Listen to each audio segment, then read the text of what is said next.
Imagine waking up in the middle of the night, unable to move, as a dark, shadowy figure stands over your bed, whispering your name. This is not a scene from a movie. This was the daily reality for the Smurl family for nearly 15 years. Our nightmare begins in 1974 in the small, quiet town of West Pittston, Pennsylvania. Jack and Janet Smurl, a hardworking religious couple, bought a duplex on Chase Drive, hoping to raise their daughters in peace. They moved into one half of the house, while Jack's parents lived in the other half. It seemed like the perfect arrangement, a multi-generational home filled with love. But within the first month, the house began to reveal its true rotting nature. It started subtly, as these things always do. A strange damp stain appeared on the brand new carpet, smelling distinctively of rotting meat. Jack scrubbed it clean, but the next morning the stain was back, larger and darker than before.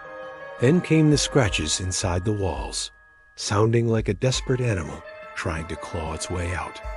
The family television set burst into flames on its own, even though it was unplugged. But the entity, or entities, soon grew bored with destroying objects and turned their attention to the living. The family dog, a German shepherd named Simon, was the first victim. One night, the family watched in horror as the 75-pound dog was lifted into the air by an invisible force and slammed violently against the wall. From that day on, the dog refused to enter the kitchen, trembling whenever he passed the doorway. The activity escalated from mischievous to demonic. Jack Smurl, the father, became the primary target of a sexual predator from the other side. He reported being paralyzed in his sleep while a succubus, a female demon, assaulted him physically. He would wake up with deep claw marks on his chest and back, terrified to close his eyes again. Janet was not spared. She was often pulled out of bed by her hair and dragged across the floor while her children screamed. The most terrifying visual manifestation occurred one night in the kitchen. Janet saw a black, humanoid shape form out of a mist. It had no face, but it had a distinct, muscular body that seemed to absorb all the light in the room. It walked through the wall directly into the neighboring apartment where Jack's elderly parents slept. Desperate and isolated, the family called in the famous demonologists Ed and Lorraine Warren. Lorraine, a clairvoyant, entered the house and immediately froze. She claimed the house was infested not just with ghosts, but with 4 distinct entities. 3 were minor spirits, but the 4th was a powerful demon that used the other spirits to drain the family's energy. She described it as a beast of pure filth, feeding on the family's fear and religious faith. The Warrens organized a mass exorcism with a local bishop.